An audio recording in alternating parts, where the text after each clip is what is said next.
বিয়ে বাড়ির সবার সামনেই তুবার ঠোঁট দুটো নিজের ঠোঁটের সাথে আঁকড়ে ধরল নীর।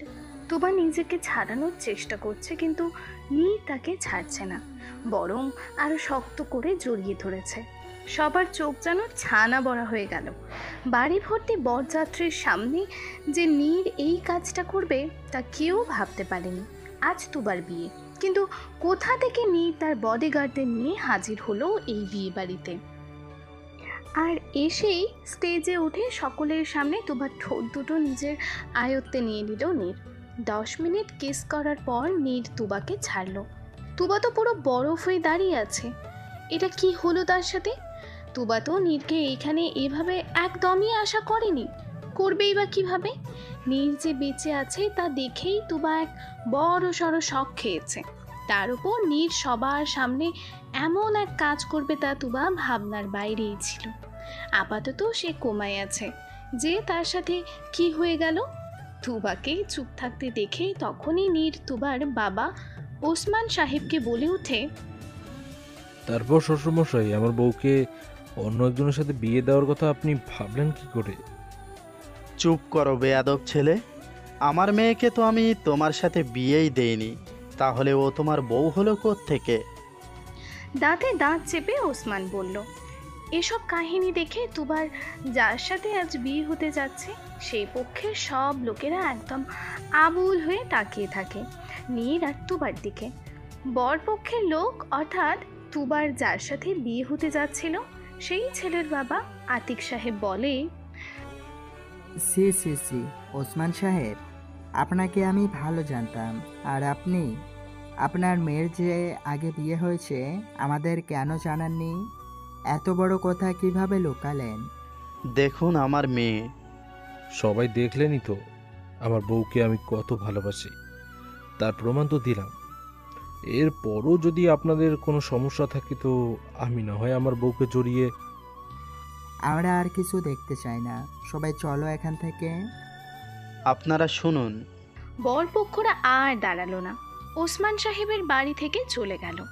সাথে সাথে চারিদিকে কানাঘুষো শুরু হয়ে যায়।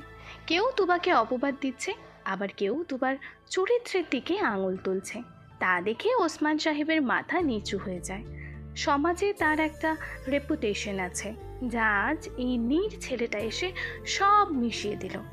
ওসমান সাহেব এবার রেগে নীরকে বলল, অসভ্য ছেলে, তোমার সাহস হয় কি করে আমার মেয়েকে এইভাবে? ছি, বলতেই কেমন লাগছে। আর তুমি কে এখানে সবার সামনে এইসব করার মানে কি? তোমার জন্য আমার মান সম্মান সব শেষ। আমি কে তা আপনার মেয়ে খুব ভালো করেই জানে, তাই না? জান, কাছে আসো একটু। মানে কি এইসবের? নিজকে সংযত রাখো, না হলে আমি কি করব জানো না। বউ, তুমি তোমার বাবাকে সত্যি বলবা নাকি আমি বলবো? আচ্ছা আমি বলি, আমি হলাম আপনার একমাত্র জামাই আর আপনার মেয়ের একমাত্র সুইট বর। কি যা তা বলছো? আমার মেয়ে তো বিয়েই করেনি, তাহলে তুমি কিভাবে ওর বর হও? জানি তো বিশ্বাস করবেন না।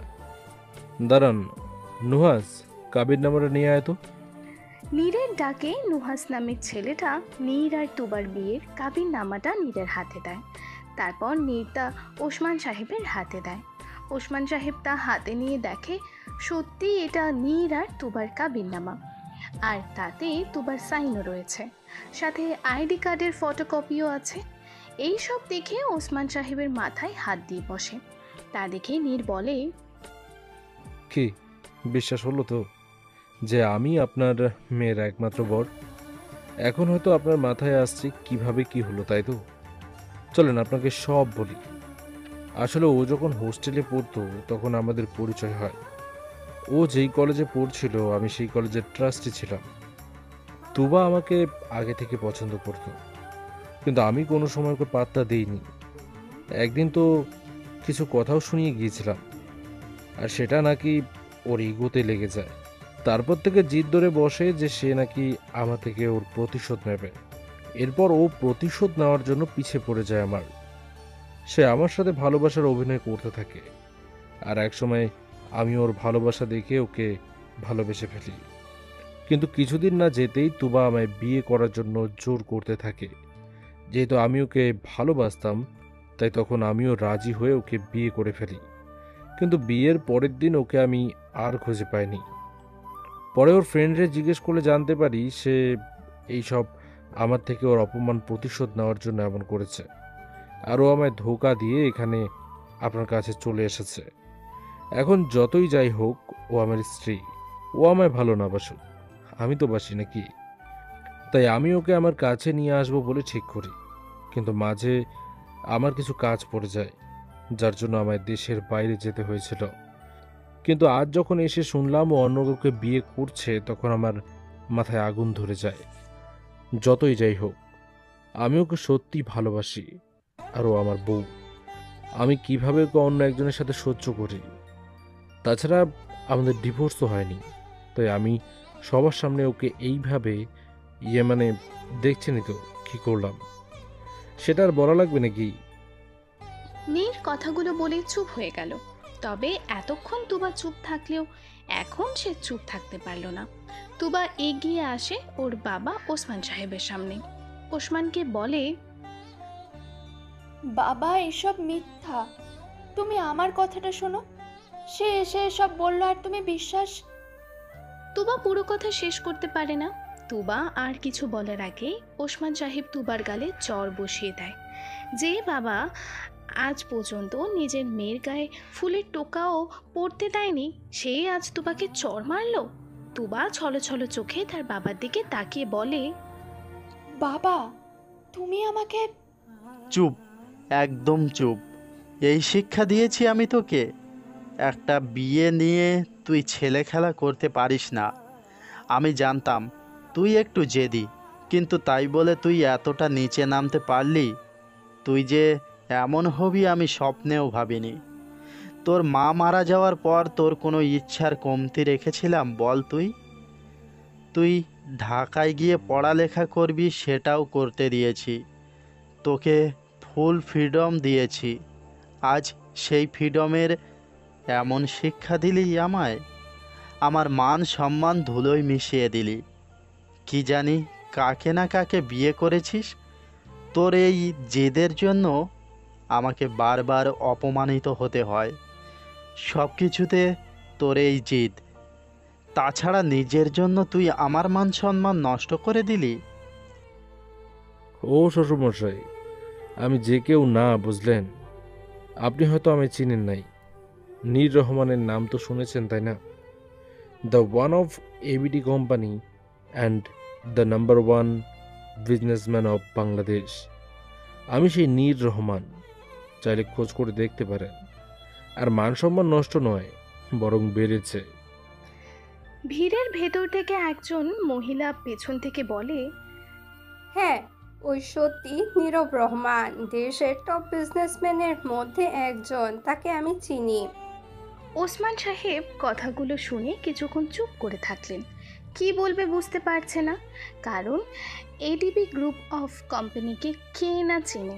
ওসমান সাহেব নীরের দিকে শান্ত চাহনিতে তাকিয়ে বলে, আচ্ছা, বুঝলাম সব। এখন তুমি কি চাও? সহজ কথা, অবশ্যই আমি আমার বউকে চাই। ওকে নিজের সাথে করে নিয়ে যেতে চাই। এটাই তো হওয়ার কথা, তাই না? আচ্ছা, তাই হবে। তুমি আমার মেয়েকে নিয়ে যেতে পারো, কিন্তু এর আগে আমার একটা শর্ত আছে। শর্ত? আচ্ছা, আমি সব শর্তে রাজি। তুমি যে এখন আমার মেয়ের এত বড় সর্বনাশ করলে, ওর যে মান সম্মান সব মাটিতে মেশালে, তা এখন তোমাকেই ঠিক করতে হবে। তোমাকেই এখন এই মুহূর্তেই সবার সামনে ওকে বিয়ে করতে হবে। এই স্টেজে বসেই পুরো দুনিয়ার সামনে ওকে এখন তোমার নিজের স্ত্রী হিসেবে পরিচয় দিতে হবে। সবাই দেখবে তোবা তোমার স্ত্রী। এতে আমার কোনো অসুবিধা নেই। সব কিছু শুরু করেন, আমি রেডি। তুবা ওনাদের দুজনার কথা শুনছিল চুপচাপ হয়ে। সে এতক্ষণ চুপ থাকলেও এখন আর চুপ থাকতে পারল না। সে ওনাদের সামনেই বলে ওঠে, কিন্তু আমি না, আমি ওকে বিয়ে করব না, কোনো মতেই না। আমি মরে যাব, কিন্তু তাও ওকে বিয়ে করব না। আমার তাকে পছন্দ না। ঠাস ঠাস ঠাস করে তুবার গালে ওসমান সাহেব 3টে চড় বসিয়ে দিলেন। তুবা গালে হাত দিয়ে তার বাবার দিকে ছলো ছলো চোখে তাকিয়ে আছে। ওসমান সাহেব রেগে বলে, আর একটা কথা বললে ভুলে যাব তুই আমার মেয়ে। এত কিছুর করার পরও কোন মুখ দিয়ে বলছিস যে তুই এই বিয়ে মানিস না? ফাজলামি করিস?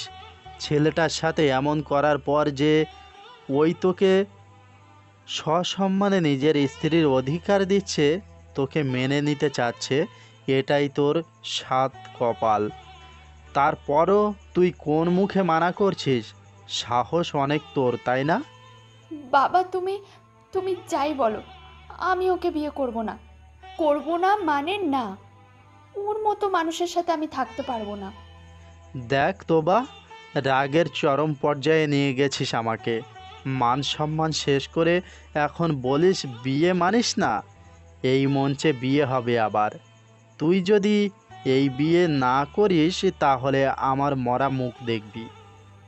বাবা, এই ছেলের জন্য তুমি আমায় এটা বলতে পারলে? তুমি আমাকে বুঝলে না? হ্যাঁ, পারলাম। কেন পারবো না তুই বল? আমার যা মান সম্মান ছিল তা তো তুই নিজেই ধুলোয় মিশিয়ে দিলি। এখন যতটুকু সম্মান আছে তা শেষ করে দিস না। আজ তোর জন্য আমার মাথা নিচু হয়ে গেছে। যে মেয়েকে নিয়ে একসময় আমি গর্ব করতাম, সে আজ আমার মাথা নিচুর কারণ। তুই কিভাবে এইভাবে অন্য একজনকে ঠকাতে পারলি? কিভাবে? এখন তুই বল, তুই এই বিয়ে করবি কি না? তুবা কিছু না বলে চুপচাপ দাঁড়িয়ে থাকে, আর তার চোখ দিয়ে টুপ টুপ করে পানি পড়ছে। তা দেখে ওসমান সাহেব বলেন, কথা বলিস না কেন বল? হ্যাঁ, আমি রাজি। তুবার মুখ থেকে কথাটা শুনে নীর একটা পৈশাচিক হাসি দিল। হাসি দিয়ে বলল, এই না হলো আমার বউ। কাজী সাহেব, আপনি বিয়ে পড়ান, জলদি করুন। নুহাস, মিডিয়াকে কল করে ডাকুন। নুহাস সব কিছু রেডি করে। মিডিয়ার লোকেরা ওসমান সাহেবের বাড়িতে ভিড় করে 10 মিনিটের ভেতরেই, কারণ তারা বিশেষ গসিপ করার মতো নিউজ পেতে যাচ্ছে। কিছু সময় পর কাজী বিয়ে পড়ানো শুরু করলো। তুবাকে কবুল বলতে বললে তুবা কিছু না বলে নিচের দিকে তাকিয়ে থাকে। অনেকবার জিজ্ঞাসা করার পরেও তুবা কিচ্ছু বলল না। তুবার সামনে ওসমান সাহেব সামনে এসে আস্তে গলায় বললেন, মা, কবুল বল এক্ষুনি। তুবা বাবার দিকে অশ্রুভরা নয়নে তাকায়। তা দেখে ওসমান সাহেব বলেন, যে ভুল তুই করেছিস তা তো তোকেই শোধরাতে হবে, তাই না? আর নিজের ভুলকে এখন শোধরানোর এই একটাই উপায়। কবুল বলে দে মা, সবাই দেখছে। আর মান সম্মান নষ্ট করিস না প্লিজ। তুবা এতক্ষণ মনোযোগ দিয়ে তার বাবার কথাগুলো শুনছিল। সেটাই তো, এখন তো আর তুবার কিছু করারও নেই। যে বাবা ছোট থেকে আদর দিয়ে বড় করলো, তার বাবা আজকে মান সম্মান নষ্ট হয়ে গেছে তার জন্য। তুবা জোরে একটা শ্বাস নিয়ে মনে মনে বলে, হ্যাঁ, যে ভুল আমি করেছি তা আমাকেই শুধরাতে হবে। নীরকে ভালোবেসে আমি যে ভুল করেছি তার মাসুল তো আমায় দিতেই হবে। কিন্তু এর মাঝে আমি আমার বাবার সম্মান নষ্ট হতে দেব না। এখন যা করার আমারই করতে হবে। এই সব মনে মনে ভেবে তুবা কিছুক্ষণ চুপ থাকে। তারপর আরও একটা দীর্ঘশ্বাস নিয়ে কবুল বলে ফেলে। এভাবেই তাদের বিয়ের কাজ সম্পন্ন হয়। মিডিয়াতে সব কিছু ততক্ষণে প্রচার করা শুরু হয়ে গেছে। বিদায়ের সময় ওসমান সাহেব তার মেয়েকে ধরে কান্না করে। আদরের মেয়ে যতই ভুল করুক, সব বাবা মা তাদের সন্তানের বিদায়ে কষ্ট পাবে। ওসমান বললেন, মা, আমাকে মাফ করে দিস। আজ এই প্রথম তোর গায়ে হাত তুলেছি আমি। যাকে আজ পর্যন্ত ফুলের টোকাও পড়তে দেইনি, তাকে মেরেছি আমি। মাফ করে দে। কি করব বল? এই সব শুনে আমার মাথা ঠিক ছিল না। তুই যে এমন করবি তা আমি স্বপ্নেও ভাবতে পারিনি। তার উপর সমাজের এই সব কথা, তাই আমি বাধ্য হয়ে এমন করেছি। ওসমান সাহেবের এমন কথা আর কান্না শুনে এবার তুবাও কান্না করে দিল। কান্নামাখা কণ্ঠে বলে, না বাবা, তুমি মাফ চাইছো কেন? দোষ তো আমারই। এই সব কিছু আমার জন্য হয়েছে। ভুল যখন করেছি তার মাসুল তো আমায় দিতেই হবে, তাই না? তুমি চিন্তা করো না, তোমার প্রতি আমার কোনো ক্ষোভ নেই। এই সব আমার ভাগ্যেই ছিল, তাই এমন হয়েছে। তুমি এসব নিয়ে ভেবো না তো। তুমি প্লিজ তোমার খেয়াল রেখো, আর আর ওষুধগুলো ঠিক মতো খেও। নিজের খেয়াল রাখিস মা, মনের মধ্যে কোনো ক্ষোভ রাখিস না। আমি যা করেছি তা তোর ভালোর জন্যই করেছি। বাবা, কেঁদো না। ওসমান সাহেব নীরের দিকে এগিয়ে আসে, নীরের হাত ধরে বললেন, আমার মেয়ের খেয়াল রেখো। তোমার ভরসা করে ওকে দিলাম আমি। বড্ড আদরের মেয়ে সে। অবশ্যই শ্বশুরমশাই, আপনি কোনো চিন্তাই করবেন না। ওর আমি ভালো মতো খেয়াল রাখবো। আফটার অল আমার 10টা না 5টা না একটা মাত্র বউ। নীর ওসমান সাহেবের সাথে কথা শেষ করে তুবাকে নিয়ে গাড়িতে বসায়। তারপর তুবাকে নিয়ে সেখান থেকে চলে আসে। দুজনেই পাশাপাশি বসে আছে, কারো মুখে কোনো কথা নেই। অনেকখানি পথ যাওয়ার পর তুবা নিজেই মুখ খোলে, নীরকে বলে, কি খুশি তো তুমি? এবার সব হলো? আমি আবার কেন খুশি হতে যাব? অবাক হয়ে গেলাম। তুমি যা করতে চেয়েছিলে তা তো করতেই পেরেছো। তোমার তো খুশি হওয়ার কথা। ঢং করো নাকি? তুমি ভালো করে জানো আমি যা চাই তা হাসিল করেই ছাড়ি, আর আমি যা চাই তা এখনো পূরণ হয়নি। সবেমাত্র তো শুরু। এখন আরও অনেক কিছু আমার করার আছে বা চাওয়ার আছে। আর কি করার বাকি আছে শুনি? সব তো শেষ করেই দিলে। উহুম, এখনো কিছু শেষ হয়নি। তুমি যদিও শেষ করতে চেয়েছিলে, কিন্তু তা শেষ হয়নি, বরং শুরু হয়েছে। তুমি শুরু করেছো এসব, আর যা হয়েছে সব তোমার দোষে। আচ্ছা, কি দোষ ছিল আমার যে তুমি আমার সাথে এমন করলে? কেন করেছি তা তুমি নিজেকে জিজ্ঞেস করো। তুমি যে জঘন্য কাজটা করেছো আমার সাথে, তারপরেও কি তোমার এটা পাওনা নয়? কি করেছি আমি? হ্যাঁ, কি করেছি বলো? তুমি তুমি হঠাৎ করেই তুবার মাথা ঘুরে ওঠে। তারপর একদম নিস্তেজ হয়ে নীরের ওপর ঢলে পড়ে। তুবাকে এভাবে ঢলে পড়তে দেখে নীর হাইপার হয়ে যায়, আর আস্তে আস্তে তুবার গালে মৃদু থাপ্পড় দিতে থাকে। তুবাকে ডাকতেও থাকে নীর। তানভি, কি হয়েছে তোমার? এই তুবা, চোখ খোলো। এই তুবা, শুনছো? তুবার কোনো সাড়া না পেয়ে নীর চিন্তায় পড়ে যায়। নীর তার ড্রাইভারকে বলল গাড়ির স্পিড বাড়াতে। কিছুক্ষণের মধ্যেই তারা বাসায় পৌঁছে যায়। নীর তুবাকে কোলে নিয়ে বাসার ভেতরে ঢুকে সোজা বেডরুমে চলে যায়। নীর ডাক্তারকে কল করে। কিছুক্ষণের মধ্যেই ডাক্তার আসে। ডাক্তার এসে তুবাকে দেখে। তুবার হাত ধরে চোখের পাতা উল্টে দেখে বলে, দুর্বলতার কারণে এমন হয়েছে। তুবার শরীরে রক্ত শূন্যতার অভাব রয়েছে, তার উপর ভিটামিনেরও অভাব রয়েছে। ওর দিকে স্পেশালভাবে নজর রাখতে হবে। আমি কিছু মেডিসিন লিখে দিচ্ছি, খাওয়াবা তাকে। ডাক্তার কিছু মেডিসিন লিখে দিয়ে চলে যায়। নীর তুবার পাশে বসে ওর মাথায় হাত বুলিয়ে দিতে থাকে আর বলে, আমাদের লাইফ তো এমন হওয়ার কথা ছিল না তুবা। আমরা না একসাথে কত স্বপ্ন বুনেছিলাম, কিন্তু তুমি সব নষ্ট করে দিলে, সব উজাড় করে দিলে। কেন করলে এমন? কেন তুমি আমার সাথে এমন বিশ্বাসঘাতকতা করলে? যেন আমার লাইফের সবচেয়ে বড় আঘাতটা তুমি করলে। আমি স্বপ্নেও ভাবিনি তুমি আমার সাথে এমন করবে। কেন করলে আমার সাথে এমন? কথাগুলো বলতে বলতে নীরের চোখ দিয়ে 2 ফোঁটা নোনা জল গড়িয়ে পড়ল। রাত 12টা বাজে। তুবা ধীরে ধীরেই তার চোখ খুলছে। সে আস্তে করে উঠে বসে মাথাটা চেপে ধরে। তারপর পুরো রুমে চোখ বোলাতে শুরু করে। সে প্রথমে বুঝতে পারছে না এখানে কিভাবে আসলো। তারপর তার আস্তে আস্তে সব কথা মনে পড়তে থাকে। তখনই নীর কিছু ফ্রুটস আর জুস নিয়ে রুমে আসে। তুবা নীরকে দেখে তার মুখ ঘুরিয়ে নেয়। নীর তুবার পাশে বসে বলে, নাও, কিছু খেয়ে নাও, তোমার শরীর অনেক দুর্বল। এই বলে তুবার সামনে নীর খাবার ধরতে সেগুলো তুবা ধাক্কা দিয়ে ফেলে দেয়। উঠে দাঁড়িয়ে তুবা নীরকে চিল্লিয়ে চিল্লিয়ে বলে, আমি তোমার হাতে কিছুই খাবো না। চলে যাও সামনে থেকে। তোমার সাহস কিভাবে হলো এসব করার? আমার সাথে কি করছো? Shut up. আর আমার সাহসের দেখলে কি তুমি? আমি যে আর কি কি করতে পারি তার ধারণাও তুমি রাখো না, বুঝেছো? বেশি না চিল্লিয়ে খাবার খাও। তোমার মতো অমানুষ কি করতে পারে তা আমার ভালো মতো জানা আছে। নীর তুবার অমানুষ কথাটা শুনে তার মাথায় যেন রক্ত চড়ে বসে। সে এসে শক্ত করে তুবার চুলের মুঠি ধরে। এতেই তুবা কিছুটা ব্যথা পায়। নীর তুবাকে নিজের কাছে এনে বলে, আমি মানুষ হই আর যাই হই, তোকে এই অমানুষের সাথেই সারা জীবন থাকতে হবে, বুঝলি?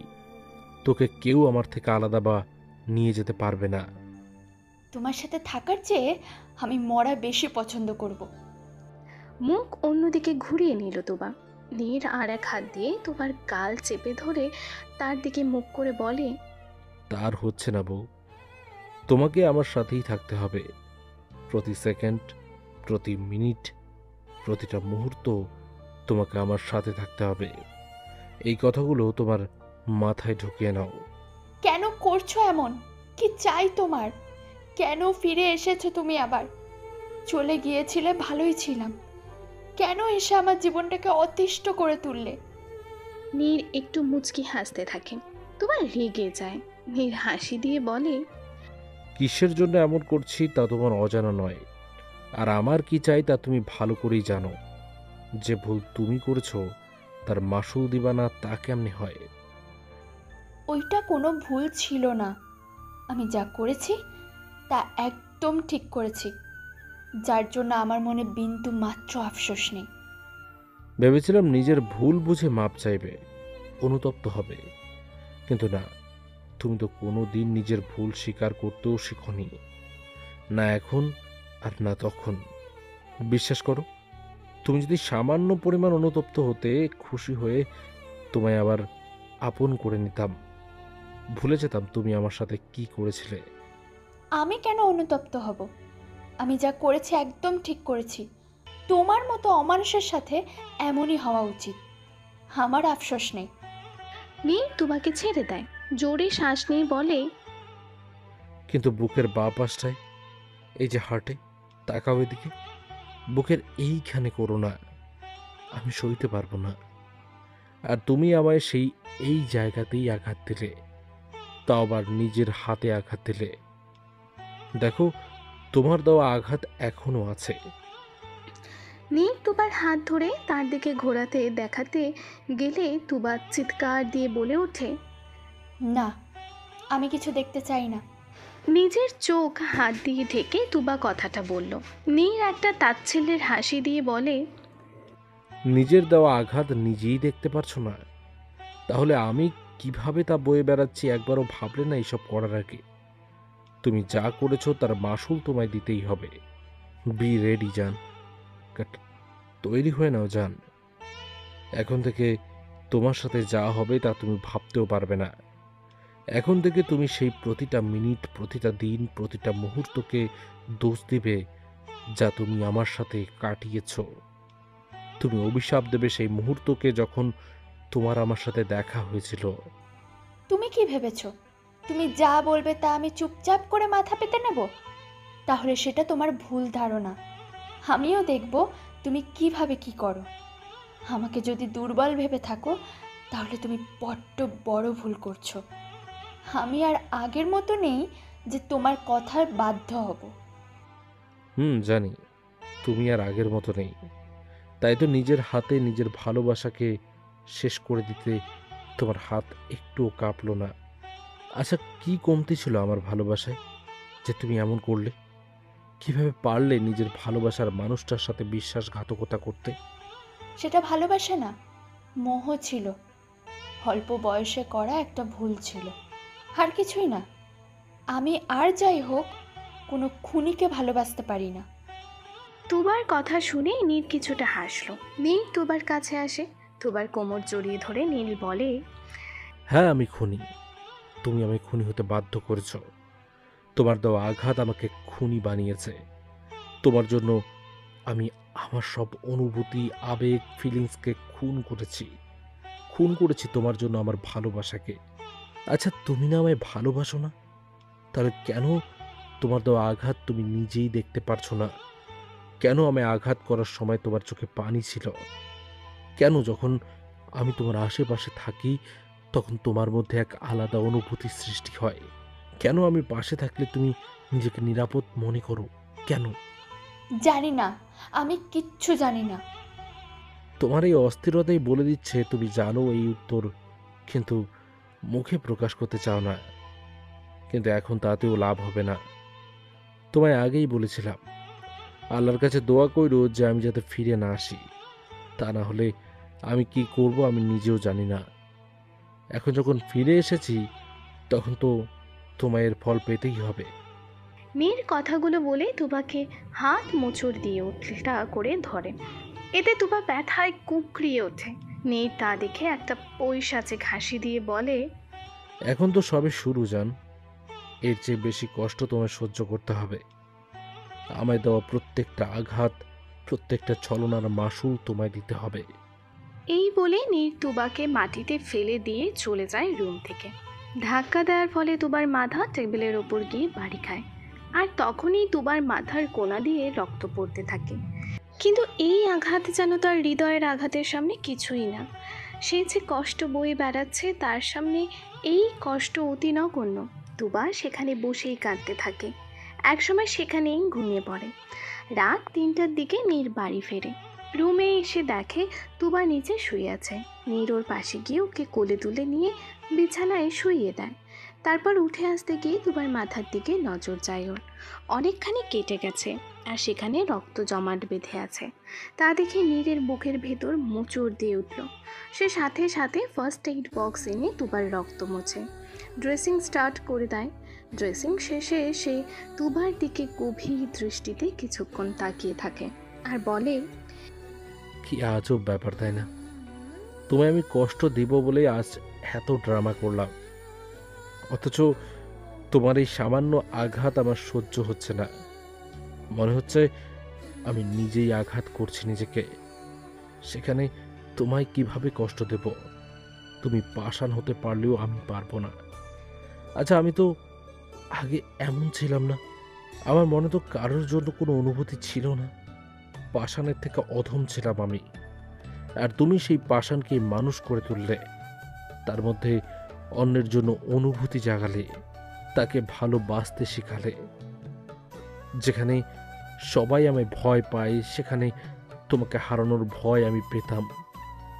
আমি যেমন পাষাণ থেকে মানুষ হয়েছি, তুমিও মানুষ থেকে পাষাণে পরিণত হয়েছ। তাই তো খুব সহজেই নিজের ভালোবাসার মানুষকে শেষ করতে তোমার হাতও কাঁপলো না। নীর কিছুক্ষণ চুপ থেকে আবারও বলে, আচ্ছা, কেন করলে এমন আমার সাথে? আমার ভালোবাসায় কি কমতি ছিল যে তুমি এমন বিশ্বাসঘাতকতা করলে? কেন করলে এমন? কেন? তোমার সব কথাই তো আমি রেখেছিলাম, সব ছেড়ে দিয়েছিলাম, সব ছেড়ে তোমার কাছে ছুটে এসেছিলাম। তাহলে কেন তুমি আমায় ফিরিয়ে দিলে? জানো, আমি নিজেও চেয়েছিলাম যে আমি মরে যাই, কিন্তু ভাগ্যে হয়তো তার লেখা ছিল না। তোমার সাথে আমার নসিব এখন এমনভাবে জুড়ে গেছে যে মৃত্যু বাদে আমাদের আর কেউ আলাদা করতে পারবে না। কিন্তু তুমি যেই অন্যায় করেছো তার শাস্তি তো তোমায় পেতেই হবে। আমি যখন তোমায় ভালোবাসার জন্য ছটফট করেছি, তুমিও করবে। তুমিও বুঝবে আমার কষ্ট, খুব ভালো করেই বুঝবে। কথাগুলো বলে নিয়ে তুবার পাশে শুয়ে পড়ে। আর তাকে দেখতে দেখতে একসময় ঘুমিয়ে পড়ে নীর। ভোরবেলা বাইরে ঝুম বৃষ্টি পড়ছে। বৃষ্টির শব্দে তুবার ঘুম ভেঙে যায়। তুবা আস্তে আস্তে নিজের চোখ খোলে। মাথাটা একদম ভার হয়ে আছে। সে উঠতে গেলে তার শরীরের ওপর ভারী কিছু অনুভব করে। সে পাশে তাকিয়ে দেখে নীর তাকে জড়িয়ে ধরে আছে। তুবা এক ধ্যানে নীরের দিকেই তাকিয়ে আছে, তাকে খুঁটিয়ে খুঁটিয়ে দেখছে। আজ প্রায় 6 মাস পর সে নীরকে দেখছে। আগের চেয়ে মুখটা অনেকখানি শুকিয়ে গেছে, চুলগুলো অগোছালো হয়ে আছে, চেহারায়ও আগের মতো উজ্জ্বলতা নেই। কিন্তু এর মধ্যেও নীরের একটা জিনিস বদলায়নি, তার গোলাপি ঠোঁট দুটো আগের মতোই আছে। তুবার ইচ্ছে করছে তা ছুঁয়ে দিতে। তুবাকে সেই দিকে হাত বাড়াতেই তার সেই আগের কথা মনে পড়ে। তুবা এক ঝটকায় নীরকে ধাক্কা দিয়ে সরিয়ে দেয়। হঠাৎ এমন হাতে নীর ধর ফরিয়ে ওঠে। একটুর জন্য নীর খাট থেকে পড়ে যায়নি। এই এই তোমার সাহস কিভাবে হলো আমাকে স্পর্শ করার? খবরদার, আমাকে স্পর্শ করবে না। তোমাকে স্পর্শ করার পুরো অধিকার আছে আমার। আমি তোমার স্বামী, তো আবার দুবার বিয়ে করা স্বামী। আর তোমাকে কি আমি এই প্রথমবার স্পর্শ করেছি নাকি? এর আগেও তো অনেকবার স্পর্শ করেছি। ঘৃণা করি তোমাকে আর তোমার করা সব স্পর্শকে। তোমার সেই স্পর্শের কথা মনে করলেও আমার গা ঘিন ঘিন করে। না জানি তোমার এই হাতে কত শত নিষ্পাপ মানুষের রক্ত লেগে আছে, আর তুমি আমায় এই অপবিত্র হাত দিয়ে স্পর্শ করেছো। ছি! এক টানে তুবাকে নিজের কাছে টেনে এনে বলে, আমি হাতে কোনো নিষ্পাপ মানুষের রক্ত লাগাইনি। তুমি ভালো করে জানো আমি কখনো কোনো নিষ্পাপ মানুষকে শাস্তি দেই না। মানি না আমি এসব। তুমি মিথ্যাবাদী। তোমার কাছে সবাই সমান। কে নির্দোষ আর কে না, তোমার কাছে তা বিন্দু মাত্র মূল্য নেই। মূল্য আছে তো শুধু টাকার, আর কোনো কিছুর মূল্য নেই তোমার কাছে। নীর তুবাকে জড়িয়ে ধরেই বলে, আমার কাছে হয়তো কোনো মূল্য নেই, কিন্তু তোমার কাছে আছে কি? বরং আমার থেকে তো তোমার কাছে অন্যের মূল্য নেই। তাই তো খুব সহজেই নিজের ভালোবাসার মানুষকে আঘাত করতে পারলে, তাকে মাঝ রাস্তায় ছেড়ে দিতে পারলে, তার ভালোবাসাকে পায়ে ঠেলে দূরে সরিয়ে দিলে, তাই তো? তুমি যা প্রাপ্য তুমি তাই পেয়েছো। তুমি খুনি, আর একজন খুনিকে ভালোবাসা যায় না। তাই? তাহলে তখন কিভাবে ভালোবেসেছিলে? আমি তোমায় কখনোই ভালোবাসিনি, আর না ভালোবাসি, আর না কোনোদিন ভালোবাসবো। ঠিক আছে, এতদিন আমার ভালোবাসা দেখেছ, এখন দেখবে আমার রাগ আর অবহেলা। এই বলে নীর তুবাকে ছেড়ে রুম থেকে বেরিয়ে যায়। আর তুবা সেখানেই বসে কাঁদতে থাকে। একা একা বলে, কেন এমন হলো আমার সাথে? সব কিছু তো ঠিকই ছিল। সব ভুলে তোমায় আপন করে নিতে চেয়েছিলাম, কিন্তু এর মাঝে যে আমার সামনে এত বড় সত্যি চলে আসবে তা কখনো বুঝিনি। তুমি যা করেছো তা একদম ঠিক করনি। আজ তোমার জন্য আমি আমার আমার আপনজনকে হারিয়েছি। তোমাকে তো আমি কখনো ক্ষমা করতে পারবো না, কখনো না।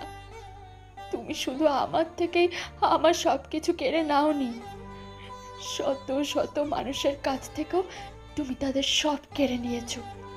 সব, তাদের বাঁচার শেষ অবলম্বনটুকুও কেড়ে নিয়েছো। এর জন্য তোমার কোনো ক্ষমা নেই। তুবা কথাগুলো বলে কেঁদে ওঠে। কিছুক্ষণ কান্না করার পর সে উঠে দাঁড়ায় আর সোজা চলে যায় ছাদে। তানভি এর এই একটাই বাজে অভ্যাস, মন খারাপ থাকলে সে ছাদে চলে যায়, আর তখন ছাদের পরিবেশ যাই হোক না কেন তাকে আর ছাদ থেকে নামানো যায় না। তুবা খোলা আকাশের নিচে দাঁড়িয়ে এক দৃষ্টিতে আকাশের পানে তাকিয়ে আছে, আর চোখের পানি বৃষ্টির পানির সাথে মিশে ধুয়ে যাচ্ছে। পুরো শরীর দিয়ে পানি গড়িয়ে পড়ছে। বৃষ্টির প্রত্যেকটা ফোঁটা যেন তার মধ্যে জ্বলে থাকা আগুন নেভাতে সাহায্য করছে। আকাশের পানে তাকিয়ে থাকতে থাকতে একসময় তার চোখ দুটো বন্ধ হয়ে আসে এবং আস্তে আস্তে তার শরীর লুটিয়ে পড়ে মাটিতে। এদিকে নীর ডাইনিং রুমে মাথায় হাত চেপে বসে আছে। হঠাৎ করেই কলিং বেল বেজে ওঠে। নীর ভাবতে থাকে, এই সাত সকাল আবার কে আসলো, তাও আবার এই বৃষ্টিতে। নীর একরাশ বিরক্তি নিয়ে দরজা খোলে। দরজা খুলেই দাঁড়িয়ে থাকা ব্যক্তিটির দিকে এক দৃষ্টিতে তাকিয়ে থাকে। তিহান নীরকে দেখে তাকে চাপটে ধরে বলে, নীর, কই ছিলি তুই এতদিন? কত খুঁজেছি তোকে, তুই জানিস? তুই এইখানে এই সময়? যখন শুনলাম তুই ফিরে এসেছিস, আমি আর নিজেকে ধরে রাখতে পারলাম না, ছুটে এলাম তোর কাছে। আচ্ছা, ভিতরে এসে বস। এখন বল, কি হয়েছিল? তুই এই 6 মাস কই ছিলি? আর দুবাই বা কোথায় এখন? নীর তিহানকে সব খুলে বলে। সব কিছু শুনেই তিহান মাথায় হাত দিয়ে বসে। কি বলবে বুঝতে পারছে না। নীরবতা ভেঙে তিহান নীরকে বলে, এত বড় বিশ্বাসঘাতকতা তুবা এটা কিভাবে করতে পারলো? ও তো তোকে মেনে নিয়েছিল, তোকে ভালোবেসে ফেলেছিল, তাহলে? এইটাই তো বুঝতে পারছি না, হঠাৎ কি হলো যে ও এমন করলো? এমন তো নয় যে তুবা শুরু থেকেই এইসব করার কথা ভাবছিল, কিন্তু সময় ও সুযোগের জন্য পেরে ওঠেনি। আর যখন সব হাতে নাতে পেয়েছে তখন সে আর সুযোগটা আর মিস করেনি। না, তুবা এমন হতে পারে না। সবই হতে পারে, কিন্তু সিওরিটি দিয়ে কিছু বলা যাচ্ছে না। আচ্ছা যাই হোক, তুবা এখন কোথায় কিছু জানিস? ওপরে। তিহান অবাক হয়ে যায়, নীরের দিকে হাঁ করে তাকিয়ে বলে, উপরে মানে মরে? আরে বলত, মানে উপর তালাতে। নীর তারপর কালকের সব কাহিনী তিহানকে খুলে বলে। তিহান সবকিছু শুনে মাথায় হাত দিয়ে বসে। লাইক সিরিয়াসলি, যে তোর সাথে এমন করলো শেষ কিনা তুই ওকেই বিয়ে করলি? কি করব বল, আমার যে ওর থেকে অনেক কিছু জানার আছে, আর তার থেকেও বড় কথা আমি ওকে ভালোবাসি। ওকে ছাড়া থাকা আমার পক্ষে সম্ভব না। তুই তো আগে এমন ছিলি না, তোর কাছে তো আগে বিশ্বাসঘাতকতা মানে মৃত্যু ছিল, আর আজ কিনা তোর সাথে এত বড় বিশ্বাসঘাতকতা হলো আর তুই কিছু না করে চুপ করে আছিস। ভালোবাসা সবাইকে চেঞ্জ করার ক্ষমতা রাখে, পাথরকেও বরফ করে তুলতে পারে। এসব শুনে তিহানের ভেতর থেকে দীর্ঘশ্বাস বেরিয়ে আসে। তারপর বলে, আচ্ছা শোন, তুই তো এই কয়দিন ছিলি না, তো সব আমায় দেখতে হয়েছিল। এর মধ্যে অনেক কিছু হয়েছে, আবার আমার তোর সাথে কিছু দরকারি কোথাও আছে। বল। তারপর তিহান আর নীর কথা বলতে থাকে। প্রায় 2 ঘন্টা পর তাদের কথা শেষ হয়। তখন তিহানের ফোন আসতে সে চলে যায়। বাইরেও এখন বৃষ্টি কমে গিয়েছে, হালকা রোদ ছড়িয়ে পড়েছে সব দিকে। নীর ওপরের রুমে চলে আসে। এসে পুরো রুমে চোখ বুলিয়ে দেখতে থাকে তুবা কোথায়, কিন্তু না, সে রুমের কোথাও নেই। নীর ওয়াশরুমে বারান্দা সব চেক করলো, না, কোথাও নেই। নীরের বুকের ভেতরটা ধুক করে উঠল। কোথায় গেল তুবা?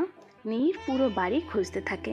শেষমেশ ছাদের দরজা খোলা দেখে ওপরে যায়, আর যা দেখে তাতে নীরের দম বন্ধ হয়ে যাওয়ার অতিক্রম। নীর দেখে তুবা নিচে পড়ে আছে, গায়ে এখনো সেই বিয়ের পোশাক, পুরো শরীর ভিজে একাকার, জামাগুলো পুরো লেপ্টে আছে শরীরের সাথে। নীর তাড়াতাড়ি তুবার পাশে যায় আর আলতো হাতে তার গালে বাড়ি দেয়। গালে হাত দিয়ে সে চমকে ওঠে। পুরো শরীর আগুনের মতো হয়ে আছে, হাত পা বরফের মতো ঠান্ডা আর একদম ফ্যাকাশে হয়ে গিয়েছে। নীর দ্রুত তুবাকে কোলে নিয়ে রুমে এসে পড়ে। তুবার জামা থেকে চুয়ে চুয়ে পানি পড়ছে। নীর ভাবছে তুবাকে আগে চেঞ্জ করাতে হবে, তা না হলে আরও সমস্যা হবে। নীর তুবাকে আর কিছু না ভেবে তুবার জামা চেঞ্জ করে একটা কামিজ পরিয়ে দেয়। তারপর ডক্টরকে ফোন করে। প্রায় 30 মিনিট পর ডক্টর আসে এবং তুবাকে চেক করে বলে, তার এই অবস্থা কীভাবে হলো? এমনিই তার শরীরে রক্তের অভাব, তার উপর ভিটামিনের অভাব আছে, আবার কালকেও থেকে না খাওয়া, আর আজ প্রায় 2 ঘন্টা পানিতে ভেজার কারণে সজ্ঞান হয়ে গিয়েছে। এখন তার শরীর আরও খারাপের দিকে যাচ্ছে। যদি আজকের মধ্যে তার জ্বর না কমে তাহলে তাকে অবজারভেশনে রাখতে হবে। আমি কিছু ওষুধ লিখে দিয়ে যাচ্ছি, আপনি প্লিজ তাকে জোর করে কিছু খাইয়ে তারপর ওষুধগুলো খাবেন। আর তার শরীর পুরো ঠান্ডা হয়ে গেছে, তাকে হয়তো তাপ দিতে হবে। আপনারা যেহেতু স্বামী স্ত্রী, আমার মনে হয় প্রবলেম হবে না। আর যদি তার শরীর বেশি খারাপ হয় তাহলে আমাকে জানাবেন। এই বলে ডাক্তার চলে যায় আর নীরের ভেতর থেকে এক দীর্ঘশ্বাস বেরিয়ে আসে। নীর তুবার দিকে করুণ চোখে তাকিয়ে থাকে। তারপর নীর তার একটা বডি গার্ডকে দিয়ে ওষুধগুলো আনিয়ে নেয় আর নিজেই খাবার রান্না করে নেয়। খাবার রান্না করতে করতে দুপুর হয়ে যায়। তারপর নীর একটা ট্রেতে খাবার আর মেডিসিনগুলো নিয়ে সে রুমে যায়। তুবা এখনও সেইভাবেই শুয়ে আছে। নীর খাটের পাশের টেবিলে খাবারগুলো রেখে তুবাকে আলতোভাবে ডাক দেয়, কিন্তু তুবার ওঠার নাম নেই। নীর কোনো উপায় না পেয়ে তাকে উঠিয়ে নিজের বাহুতে চেপে ধরে বুকের সাথে মিশিয়ে নেয়। তারপর ওকে খাওয়ানোর চেষ্টা করে। আজব করার মতো বিষয় ঘটে, নীর খাওয়াচ্ছে আর তুবা খেয়েও নিচ্ছে। তুবা আধো আধো করে চোখ খুলছে। তুবা নিজের পাশে নীরকে দেখেও কিচ্ছু বলে না, বরং আবেশে নীরকে জড়িয়ে ধরেছে তুবা। নীর তাতে একটু অবাক হয়, কিন্তু পরে নিজেকে সামলিয়ে নেয়। নীর তুবাকে দেখছে, একদম বাচ্চাদের মতো করে খাচ্ছে সে। খাওয়া শেষে নীর তুবাকে পানি খাইয়ে দেয়। এখন ঔষধ খাওয়ার সময় তুবার মর্জি শুরু হয়। সে কিছুতেই ওষুধ খাবে না, বাচ্চাদের মতো করতে থাকে তুবা। নীরও বাচ্চাদেরকে এটা সেটা বলে যেভাবে মেডিসিন খাওয়ায় সেভাবে কথা বলতে থাকে। বউ, প্লিজ ওষুধগুলো খেয়ে নাও। না, আমি খাবো না, এই ওষুধ তিতা, আমি খাবো না। ঠোঁট উল্টিয়ে বাচ্চাদের মতো করে। বউ, এমন করো না, তুমি না আমার লক্ষ্মী সোনা, খেয়ে নাও, তা না হলে শরীর খারাপ করবে। তাও আমি খাবো না মানে খাবো না। জান, প্লিজ জেদ করো না। আমার ওষুধ খেতে ভাল লাগে না, আমি খাবো না। নীর তো এখন পড়ল মহা মুশকিলে। অনেক বোঝানোর পরও যখন তুবা মানছে না, তখন নীর উপায় না পেয়ে নিজের মুখে ঔষধ পানি নিয়ে তুবার ঠোঁট দুটো আঁকড়ে ধরে। পরে তার মুখের ঔষধ তুবার মুখে দিয়ে দেয়। তুবা ছোটাছুটি করলেও নীরের সাথে পেরে ওঠে না। নীর সরে আসতেই তুবা নিজের মুখ থেকে ঔষধ বের করতে নিলে নীর ওর মুখ চেপে ধরে। তাই বাধ্য হয়ে তুবাকে ঔষধগুলো গিলতে হয়। তুবা ঔষধ খেয়েছে বুঝে নীর তার হাত সরায়। হাত সরানোর সাথে সাথে তুবা নীরের ওপর বমি করে দেয়। বমির কিছুটা তুবার উপরেও পড়ে, কিন্তু বেশিরভাগটা নীরের উপরেই পড়ে। কিন্তু আজব করার বিষয়, নীরের কোনো প্রতিক্রিয়াই নেই। যে নীর সামান্য ধুলো সহ্য হয় না, কোথাও ময়লা থাকে পুরো বাড়ি মাথায় তুলে নেয়, আজ সেই নীর এইসব দেখার পরও চুপ। নীর কিছু না বলে আগে নিজের গায়ের টি শার্ট খুলে ফেলে, তারপর তুবার কাছে যায়। তুবা তখন খালি ঢলছে। নীর কাছে যেতেই তুবা নীরের ওপর ঢলে পড়ে। নীর কোনো মতে তুবাকে ধরে শুইয়ে দেয়। তারপর নীর তুবাকে চেঞ্জ করিয়ে সব পরিষ্কার করে আর নিজেও ফ্রেশ হয়ে নেয়। আজ যদি নীরকে কেউ এইভাবে দেখতো তাহলে নির্ঘাত ছোটোখাটো একটা স্ট্রোক করতো, কেননা নীর কখনো নিজের প্লেট উঠিয়ে ভাত খেয়েছে কিনা সন্দেহ। তার লাইফস্টাইল বিলাসিতা দিয়ে ভরপুর। আফটার অল দেশের নাম্বার 1 বিজনেসম্যান বলে কথা। কিন্তু এর বাদেও নীরের আর এক পরিচয় আছে, যা আস্তে আস্তে জানতে পারবেন। নীর ফ্রেশ হয়ে এসে দেখে তুবাইয়ের শরীর কাঁপছে। নীর তাড়াতাড়ি তুবাইয়ের ওপর কম্বল জড়িয়ে দেয়। না, কোনো কাজ হচ্ছে না।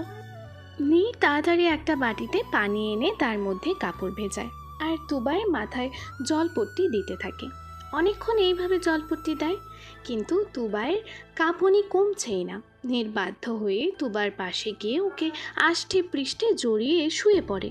তুবাও উষ্ণতা পেয়ে নীরের বুকে ঘাপটি মেরে শুয়ে থাকে।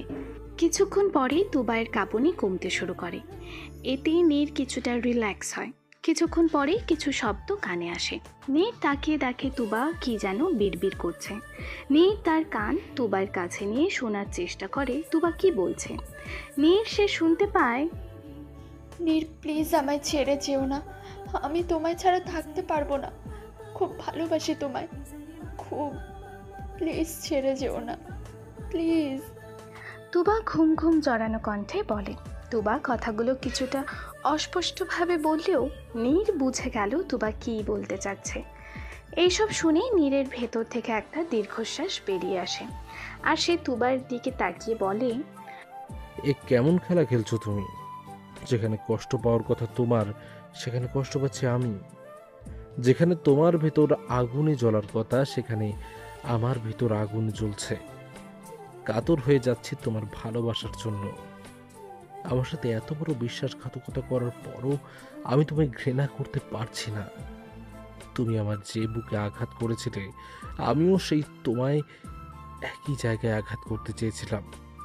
কিন্তু এখন বুঝতে পারছি আমার পক্ষে যে এটা করা সম্ভব না। তুমি তোমার ভালোবাসার মানুষকে আঘাত করতে পারলেও আমি যে পারবো না। কই ভেবেছিলাম তোমায় কষ্ট দেব, তোমায় তিলে তিলে মারবো, কিন্তু না, তোমায় কষ্ট দিয়ে আমি সবচেয়ে বেশি কষ্ট পাচ্ছি। তোমার এই মুখের দিকে তাকিয়ে আমি যেন সব ভুলে যাই আমার সাথে হওয়া অন্যায়ের কথা, তোমার ধোঁকার কথা। পারবো না আমি তোমায় কষ্ট দিতে, পারবো না তোমার থেকে দূরে থাকতে। একবার ঠিক হোক, আমি সব আগের মতো করে দেব। চাই না আমি জানতে কেন করেছিলে এমন। এখন আমার শুধু তোমাকে প্রয়োজন। কথাগুলো বলে নীর তুবাকে জড়িয়ে ধরে শুয়ে পড়ে। তুবাও নীরের বুকে শুয়ে থাকে। এভাবে তারা দুজন ঘুমিয়ে পড়ে। দেখতে দেখতে 2 দিন কেটে যায়। তুবা এখন প্রায় সুস্থ। সেই দিন রাতেই তুবার জ্বর কমে আসে, যার ফলে তাকে আর হসপিটালে নিতে হয়নি। নীর দিন রাত তুবার সেবা করেছে। তুবার প্রত্যেকটা জিনিসের প্রতি খেয়াল রেখেছে সে। তুবাও এইবার নীরকে পর্যবেক্ষণ করছে। নীরের কাজে নীর নিজেই কিছুটা অবাকই হচ্ছে, কেননা নীর আগে কখনো এত কাজ করেনি, আর না তাকে করতে দেখেছে কেউ। তুবা তো নীরকে শুধু অর্ডার করতেই দেখেছে। আজ নীরকে বড় অচেনা লাগছে। আসলেই কি এই সেই নীর যাকে সে একসময় খুব ভয় পেত? তাকে দেখলেই ভয়ে প্রাণ উড়ে যেত। এইসব ভাবনার মধ্যে কখন যে নীর তার পাশে এসে বসেছে তা তুবা বুঝে উঠতে পারেনি। নীর তুবাকে অন্যমনস্ক দেখে ওর কাঁধে হাত রেখে বলে, জান, দেখো তোমার জন্য নাস্তা এনেছি, খেয়ে নাও। নীরের কথা শুনে তুবা বাস্তবে ফিরে আসে আর এক ঝটকায় নীরের হাত নিজের কাঁধ থেকে সরিয়ে নেয়। এতে নীর কিছুটা অবাক হয়। তুবা ঝাড়ি দিয়ে বলে, খবরদার আমায় ছুবে না, আমাকে ছোঁয়ার অধিকার তোমার। আমার অধিকার আছে কি নাই তা তুমি ভালো করেই জানো। তোমার উপর আগেও আমার অধিকার ছিল, আর এখনো আছে। আর তোমাকে ছোঁয়ার কথা বলছো, তোমাকে ছোঁয়ারও আমার সম্পূর্ণ অধিকার আছে। আর ভুলে যেও না, এই কয়েকদিন তোমার জামা আমি এই চেঞ্জ করিয়েছি, তোমার নিজের সাথে মিশিয়ে রেখেছি, তোমাকে জড়িয়ে শুয়ে রয়েছি। তোমার প্রতিটা অঙ্গ শুধু আমারই স্পর্শে রয়েছে। চুপ, একদম চুপ, চলে যাও এখান থেকে। আমি তোমার চেহারাও দেখতে চাই না। কথাটা কি আমার বলা উচিত ছিল না? তুমি যা আমার সাথে করেছো তারপরও কি এই ব্যবহার মানায়? যেখানে আমি সব ঠিক করতে চাচ্ছি সেখানে তুমি আমায় আবার সেই একই জিনিস তুলে আনছো। আমি চাই না কিছু ঠিক করতে। তোমার সাথে আমার পক্ষে সম্ভব না মেনে নেওয়া, কোনো মতেই না। তাহলে আগে কিভাবে থেকেছো? কিভাবে আমার সাথে দিনের পর দিন সময় কাটিয়েছো? কিভাবে আমাকে নিয়ে স্বপ্ন বুনেছো? আমাকে ঘিরে নিজের দুনিয়া তৈরি করেছো বলো? জানি না কিছু, জানি না। আমি শুধু এতটুকু জানি, আমি তোমায় এখন ঘৃণা করি, সব থেকে বেশি ঘৃণা করি। তোমায় আমার সহ্য হয় না।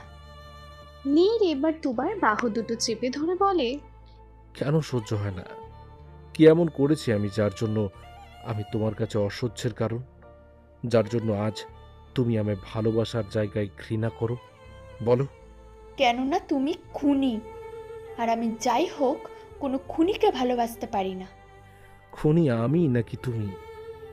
এইসব কথা তো আমার বলা উচিত ছিল। আমি যদি খুনি হই তাহলে তুমি আমার থেকে নিকৃষ্ট খুনি। কেননা যে নিজের ভালোবাসার মানুষকে খুন করতে পারে সে এই পৃথিবীর সবচেয়ে নিকৃষ্টতম প্রাণী, আর তুমি সেটাই। আমি যা করেছি একদম ঠিক করেছি। এমন অমানুষের বাঁচার কোনো অধিকার নেই। আর যদি তাকে মারতে হয়, আমার নিকৃষ্ট হতে হয়, তাহলেও আমার আফসোস নেই। কিভাবে পারলে তুমি এমন করতে? একবারও হাত কাঁপলো না আমার বুকে গুলি চালানোর সময়? নীর নিজের টি শার্ট টেনে ধরে। নীরের বুকের ডান পাশে একটা গোল ক্ষত দেখা যাচ্ছে, আর তার চারপাশে হালকা রক্ত জমাট বাঁধা। এইটা দেখে সাথে সাথে তুবা নিজের হাত দিয়ে মুখ লুকিয়ে ফেলে। দেখো, তোমার দেওয়া আঘাত এখনো সতেজ আছে, আমি রেখেছি। কেননা এটা সব সময় আমায় তোমার সেই বিশ্বাসঘাতকতার কথা মনে করিয়ে দেয়। রোজ তোমার দেওয়া আঘাত দেখি, আর তোমার দেওয়া প্রতিটা আঘাত প্রতারণা ছলনার কথা মনে করি। দেখো একবার। কি দেখতে পারবে না, তাই তো? আচ্ছা, যেখানে তুমি নিজের দেওয়া আঘাত নিজে দেখতে পারছো না, আমার কষ্ট দেখতে পারছো না, সেখানে তুমি কিভাবে দাবি করো যে তুমি আমায় ঘৃণা করো?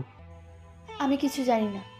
আমি শুধু এতটুকু জানি যে আমি তোমায় ঘৃণা করি, সব থেকে বেশি ঘৃণা করি।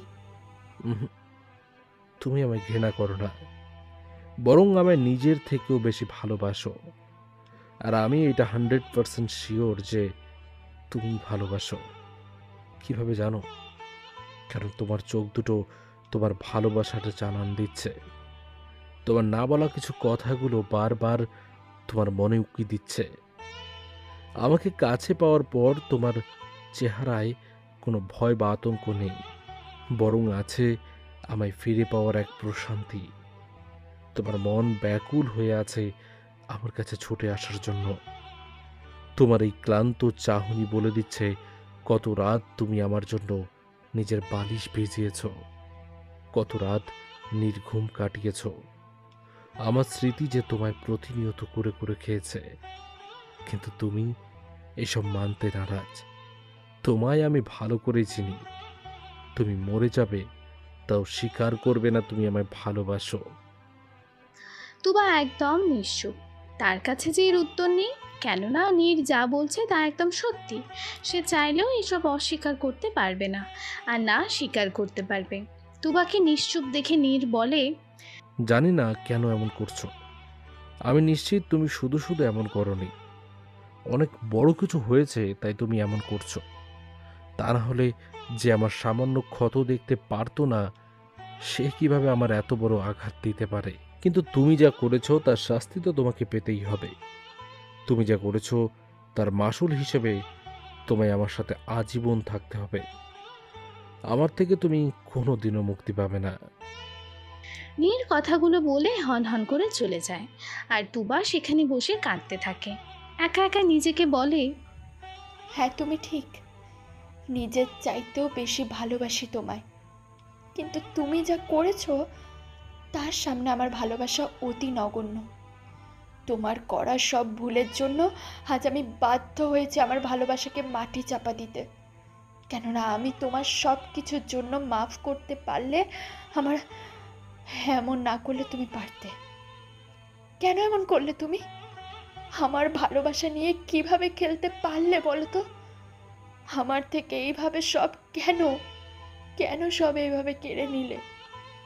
তখন তখন আমার উপর দিয়ে যা গিয়েছে তা তুমি কল্পনাও করতে পারবে না। আর এই সবের জন্য তুমি দায়ী। তুমি, তোমায় কখনো আপন করে নিতে পারবো না আমি, কখনো না। তুবা এসব মনে মনে বলছে আর অঝরে কাঁদছে। সে হাঁটু গেড়ে বসে তার মধ্যে মুখ লুকিয়ে বসে থাকে। আজ তার মনে সেই আগের দিনের স্মৃতিগুলো নাড়া দিচ্ছে। তার মন ছুটে যাচ্ছে সেই 3 বছর আগে, যেখান থেকে তুবা আর নীরের কাহিনী শুরু হয়। ফ্ল্যাশব্যাক 3 বছর আগে। তুবাকে ফোন দে। ওই সে, আর কতক্ষণ এভাবে বসে থাকবো? ফোন তো দিচ্ছি, মায়া ধরছেই না। ওই কোন দিন টাইম মতো আসছে? যে আজকে আসবে আমার সবাইকে ডেকে সে নিজে মিস বাংলাদেশ হয়ে গেছে। আধা ঘন্টা ধরে ওয়েট করছি, কিন্তু ওর আসার কোনো নাম গন্ধই নেই। দেখ গিয়ে পয়রা পয়রা আবার ঘুমাচ্ছে নাকি। এমন সময় পেছন থেকে তুবা বলে ওঠে, আমি মোটেও পড়ে পড়ে ঘুমাই না। নে আসছে আমার মিস বাংলাদেশি। তুবা নিপার মাথায় চাপড় মেরে বলে, আমি মিস বাংলাদেশি না, মিস ওয়ার্ল্ড, বুঝলি? দেখিস না সবাই আমার পিছে মুরগির মতো দৌড়ায়। ভাব নিয়ে বলল তুবা কথাটা। সবাই এই কথা শুনে হাসতে হাসতে শেষ। আসছে আমাদের মিস ওয়ার্ল্ড, যা দূরে গিয়া কদু খা। ইয়া থু, আর কিছু পাইলি না? শেষে কিনা কদু? মুরগি খাইতে বলতি। মুরগি তো গাছে ধরে তাই না? তোর জন্য কদু এই বেস্ট। আর তোর জন্য তেলাপোকা বেস্ট। আর তোর জন্য কেঁচো। ইয়া থু, টিকটিকির শাশুড়ি, কেচোর বউ, কালাহাতির মাইয়া, তেলাপোকার মাইয়া। তোরে তো আমি মুরগির আইসটা দিয়া, হরিণের দাঁত দিয়া, পিঁপড়ার শিং দিয়া কিমা কইরা তারপর মুরগি গো খাওয়ামু। আরে স্টপ গাইস, তোরা যে কিভাবে এত ঝগড়া করতে পারিস? আর তোবার নিজের মুখরে একটু লাগাম দে বোন, যা আসে তাই বলতে থাকিস। ভালো কথার দাম নাই। হয়েছে, তোরে আর ভালো কথা কইতে হইব না। কথাটা শুনে তুবা একটা ভেঙচি মারে। আচ্ছা তোবা, তুই বলতো কেন ডেকেছিস আমাদের এখানে? কেন ডাকছিলাম মনে নাই। ঢং করিস না, ওইটা তো তুই জানোস, আমাদের বলতাছস কেন? ভুলে গেছি। হাই রে মাইয়া, পড়া তো মনে থাকে না, এখন কথাও মনে থাকে না। কইছে পড়া মনে থাকে না, আমি সব পারি। আচ্ছা তাই না? তাইলে বলতো নিউটনের বলের সূত্র কি? নিউটনের আবার সূত্র আছে নাকি? ওই মেয়ে আবার কবে সূত্র বের করলো? এই শুনে সবাই মাথায় হাত দিয়ে বসে। এই মেয়ে জিন্দেগিতে শুধরাইব না। তুবাকে দিয়ে সব আশা করা গেলেও পড়া নিয়ে বিন্দু মাত্র আশা করা যায় না। 1 নম্বরের মুরগি পড়ালেখায়। হঠাৎ তুবা চিল্লিয়ে ওঠে, এই মনে পড়ছে মনে পড়ছে, এখন আমাদের বলে উদ্ধার কর। আমার খিদে লেগেছিল, কিন্তু টাকা খরচ করতে ইচ্ছা করছিল না। তাই ভাবলাম আমার ফ্রেন্ডগুলো থাকতে আমি কেন টাকা খরচ করব, তাই তোদের ডেকেছি। এখন না অনেক ক্ষুধা লাগছে, কিছু খাবার অর্ডার দে না। সবাই রাগের আগুনে পুড়ে ছাই। ওর জন্য সবাই সবার ক্লাস ছেড়ে আসছে, আর সে কিনা বলে ক্ষুধা লাগছে বলে ডেকেছে। সবাই চিল্লিয়ে তুবার দিল বকা। ব্যাস, লেগে গেল ওদের মধ্যে ঝগড়া। এইটা নতুন কিচ্ছু না, তুবা সব সময়ই এমন করে, কিন্তু মাঝে মধ্যে একটু বেশি। কিছুক্ষণ পর সবাই শান্ত হলে খাবার অর্ডার দেয়। যখন সবাই এসে বসেই পড়েছে, তখন তো আর না খেয়ে ওঠা যায় না। সবাই খাচ্ছে। হঠাৎ নিপা বলে ওঠে, তুবা, তোর না অনেক সাহস, তাহলে আজকে তোকে একটা ডেয়ার দিব, আর তোকে সেইটা কমপ্লিট করতে হবে। যদি কমপ্লিট করতে পারিস তাহলে কালকে ট্রিট আমার পক্ষ থেকে, আর যদি হেরে যাস দেন কালকে তুই আমাদের ট্রিট দিবি। এখন বল রাজি কিনা, নাকি ভয় পেয়ে গেছিস? আমি কখনো ভয় পেতে শিখিনি, বল কি করতে হবে। এই রেস্টুরেন্টের গেট দিয়ে এখন সর্বপ্রথম যে ব্যক্তিটি ঢুকবে তুই তাকে প্রপোজ করবি অ্যান্ড তার গালে কিস করবি। সবাই একসাথে বলে ওঠে, হোয়াট? তুই কি পাগল হয়ে গেছিস নিপা? কি বলছিস এসব? মাথা গেছে নাকি তোর? এইটা অতিরিক্ত। একদম না, it is just a fun. এত রিয়েক্ট করার মানেই হয় না। তা তুবা, তুই কি পারবি আমার ডিয়ার কমপ্লিট করতে, নাকি হার মানছিস? মোটেও না, তুবা কখনো হার মানতে শেখেনি, বরং জিততে শিখেছে। আমি এটা করতে রাজি।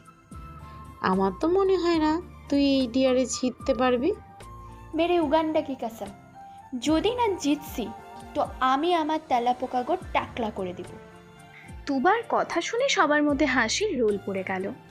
ওকে, আমরা এখানেই বসে বসে সব দেখব।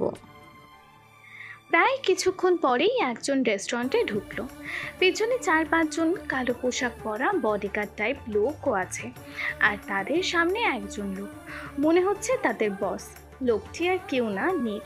ওর গায়ে ব্ল্যাক ব্লেজার, ব্ল্যাক প্যান্ট, ভেতরে হোয়াইট শার্ট পরা, চোখে সানগ্লাস, হাতে কালো বেল্টের ঘড়ি, চুলগুলো স্পাইক করা, হাইট 6 ফুট, গায়ের রং একদম দুধের মতো। সে হাতে একটা ফাইল চেক করতে করতে রেস্টুরেন্টে ঢুকছে। সবাই তার দিকে হা করে তাকিয়ে আছে। তুবা এক দফা ক্রাশ খেয়েছে। নিপা তুবাকে ঠেলে সামনে পাঠায়। তুবা একটা দীর্ঘশ্বাস নিয়ে সেই লোকটির সামনে যায়।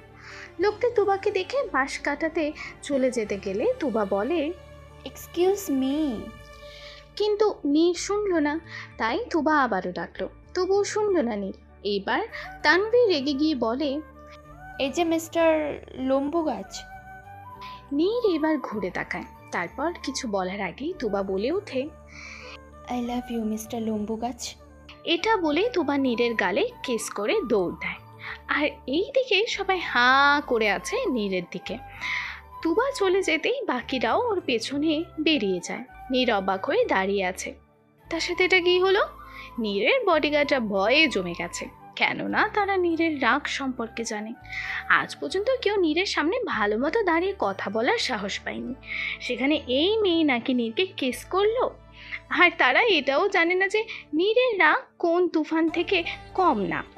নীরের রাগ সব কিছু তছনছ করতে যথেষ্ট, নীর এখানে অফিসের মিটিংয়ের জন্য আসছিল, কিন্তু রেস্টুরেন্টে ঢুকতেই এই কাণ্ড। নীর এতক্ষণ হিসাব মিলাচ্ছিল তার সাথে কি হয়েছে। যখন সে বুঝতে পারে তখন নীরের মাথায় আগুন লেগে যায়। সে একটা টেবিলে থাবা মেরে বলে, who the hells you watch? আমাকে টাচ করার সাহস কিভাবে পায় সে? নুহাস, নুহাস। তখনই নুহাস হন্তদন্তভাবে নীরের সামনে আসে, কেননা সেই নীরকে চেনে।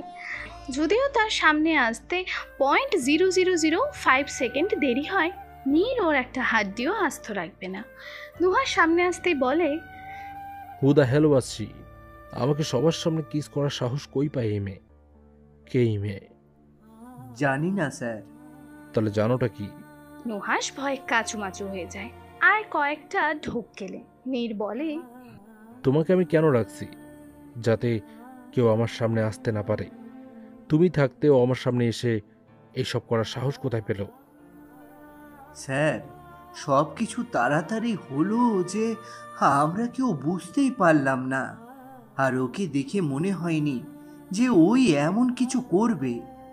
আমাকে কেউ কি গুলি করার আগে বলে চাপেছে আমি তোমায় গুলি করছি? যত সব। ফার্দার যদি আর এমন হয়েছে, তোমাদের আমি এমন হাল করব যে নিজেকে নিজে চিনতে তোমাদের কষ্ট হবে। আর আজকের মিটিং ক্যান্সেল। এই বলে নীর আরেকবার টেবিলে বাড়ি মেরে রেস্টুরেন্ট থেকে বের হয়ে যায়। আর বাকি সব গার্ডসরা যেন প্রাণ ফিরে আসে। এতক্ষণ মনে হয় কোনো বাঘের থাবার নিচে ছিল তারাও আর দেরি না করে নীরের পিছে যায়। নীর গাড়িতে বসে আছে আর মনে মনে বলছে, আল্লাহর কাছে দোয়া করো তুমি যেন আর আমার সামনে না পড়ো। আর যদি লাইফে আমার সামনে পড়ো, I swear I will teach you a lesson. Nir রহমানের সাথে এমন করার ফল সে হাড়ে হাড়ে বুঝবে। নীর সেখান থেকে চলে যায়। এদিকে তুবা সহ তার বন্ধুরা একটা পার্কে দৌড়ে এসে একসাথে হাঁপাচ্ছে। সবাই সবার দিকে তাকাতে পারছে না, এত জোরে দৌড়ে এসেছে তারা। হাঁপাতে হাঁপাতে নিপা তুবাকে বলল, বাপ রে বাপ, ওরাটাকে কিউট ছিল। আমি তো ক্রাশ খেলাম। ধ্যাত, তোকে যে কেন এমন করতে বললাম। তোর জায়গায় যদি আমি থাকতাম কত ভালো হতো। ছেলেটা আমার ক্রাশ রে। আর তুই যে কিস করে আসলি, তোর কি আমার জন্য এখন একটুও খারাপ লাগছে না? থাপ্পড় চিনিস তুই? হাতের কাছে সরে আয়। কানের নিচে পরপর দুটো দিয়ে বোঝাচ্ছে খারাপ লাগা কাকে বলে, বিয়াদব মেয়ে। আর যাই হোক, ক্রাশ তো আমিও খাইছি। উফ, কি কিউট পোলাটা। কিন্তু বাই চান্স যদি আবার কোনো সময় দেখা হয়, ডাইরেক্ট বাঁশ খামু এই তোর জন্য। কিন্তু ছেলেটা অনেক মুডি, দেখলেই বোঝা যায়। সে যাই হোক, আমি কিন্তু ডেয়ার কমপ্লিট করছি। সো কালকে তুই আমাদের ট্রিট দিবি, ওকে? যদি কোনো কাহিনী করিস তোর খবর আছে বলে দিলাম। ওকে, কালকে রেডি থাকিস। যাই এখন। সবাই এখন যে যার মতো চলে যায়। তুবাও হোস্টেলে ফিরে আসে। রাতের দিকে নীর নিজের রুমে বসে ল্যাপটপে কাজ করছিল। হঠাৎ তার দুপুরের কথা মনে পড়ে যায় আর ওর রাগ উঠে যায়, কিন্তু সাথে এক আলাদা অনুভূতিও হয়। কেননা আজ পর্যন্ত কোনো মেয়ে ওর সামনে আসারও সাহস পায়নি। সেখানে একটা মেয়ে তাকে প্রপোজ করলো তো করলো, প্লাস কিসও করলো। ভাবা যায় নীর ওইসব বাদ দিয়ে নিজের কাজে আবারও মন দেয়, কিন্তু তবুও বারবার তার চোখের সামনে সেই স্মৃতিটা ভেসে ওঠে। নীর আর কিছু না ভেবে ব্যালকনিতে চলে যায় আর হাতে একটা সিগারেট জ্বালায়। সিগারেটে টান দিচ্ছে আর আকাশের পানে তাকিয়ে আছে। আর কিছু ভাবনায় বিভোর আছে। দেখতে দেখতে 5 দিন কেটে যায়। নীর প্রায় ওই ঘটনা ভুলেই গেছে। এদিকে তুবাও নিজের মতো বিন্দাস। সামনে তাদের কলেজে একটা ফাংশন আছে, সেখানে নাকি কলেজের সকল ট্রাস্টিরা আসবে। তাই তুবা সেই ফাংশনের জন্য বিজি হয়ে পড়ে, কেননা এই ফাংশনে তার ভূমিকা অনেক। তোবা, সব রেডি তো? দয়া করে এবার প্লিজ লাস্ট মোমেন্টে কোনো গড়বড় করিস না। দয়া করে টাইমলি উঠে যাস। এত প্যারা নিস কেন? চিল গাইস, আমি ঠিক টাইমে আসবো। এটা তুই আমাদের বিশ্বাস করতে বলিস? বিশ্বাস না করার কি আছে? আর এমনিও এই ফাংশন অনেক ইম্পর্টেন্ট, তাই চিন্তা করিস না। এইবার কোনো ভুল হবে না। এখন চল না, ক্যান্টিনে যাই, অনেক ক্ষুধা লাগছে। ওকে চল। ওরা চারজন মিলে ক্যান্টিনে আসলো, খাবার অর্ডার করে খায়। দেখতে দেখতে ফাংশনের দিন চলে আসে। গেস্টদের বরণ করার দায়িত্ব তুবার উপর পড়েছে, কেননা তুবা পড়ালেখায় খারাপ হলেও বাকি সব দিক দিয়ে নাম্বার 1। বিভিন্ন ফাংশন অর্গানাইজেশন করা থেকে শুরু করে কিভাবে কি করা দরকার সব কিছু তুবা একা হ্যান্ডেল করে। তুবা এসব অনেক ভালোভাবে সামলাতে পারে বলে টিচার্সরাও ওকেই সব দায়িত্ব দেয়। কিন্তু ভুলবশত তুবা আজ লেট। এদিকে চিফ গেস্টরা প্রায় এসে পড়েছে। তিশা, আরুষা, নিপা দাঁড়িয়ে আছে বরণের জন্য, কিন্তু মেইন গেস্টকে তুবার নিজের বরণ করার কথা, অথচ সেই নেই। সবাই টেনশন করছে। ঠিক তখন এক এক করে 4টা গাড়ি এসে কলেজের গেটের সামনে থামে। প্রথম গাড়ি থেকে কিছু বডিগার্ড বের হয়, তারপর তারা গিয়ে 3 নম্বর গাড়িটার দরজা খোলে। দরজা খোলার পর একজন সুদর্শন পুরুষ বেরিয়ে আসে। পরনে তার ব্লু পাঞ্জাবি, পাঞ্জাবির পাশে স্টোনের কাজ করা, সাথে হোয়াইট জিন্স, চোখে সানগ্লাস, চুলগুলো স্পাইক করা, হাতে একটা ওয়াচ। বেশ মানিয়েছে তাকে। গাড়ি থেকে বের হতেই সবার মুখ হা হয়ে যায়, বিশেষ করে নিপা, তিশা আর আরুষার, কেননা তারা এক প্রকার ঝটকাই খেয়েছে লোকটিকে দেখে। লোকটি আর কেউ না, নীর। নীরের পরপরই পেছনের গাড়ি থেকে আরও 2 জন লোক বের হলো, সাথে একজন মহিলা, তার মধ্যে একজন তিহান। তিহান হলো নীরের বেস্ট ফ্রেন্ড। আজ তিহান মেরুন কালার আর ব্ল্যাক কালারের কম্বিনেশনের একটা পাঞ্জাবি পরেছে, সাথে ব্ল্যাক জিন্স, হাতে ঘড়ি আর চুলগুলো স্পাইক করা। সবাই একসাথেই কলেজের ভেতরে ঢুকলো। নিপা, তিশা, আরুষ বাকিদের বরণ করে নেয়। এখন আসে নীরকে বরণ করার পালা, কিন্তু তুবার খোঁজ খবর নেই, তাই নিপাকে সবাই বলল বরণ করতে। নিপা ফুলের তোড়া হাতে নিয়ে সামনে যাবে, ঠিক তখনই তাকে কেউ পেছন থেকে বলে ওঠে, আমি এসে গেছি।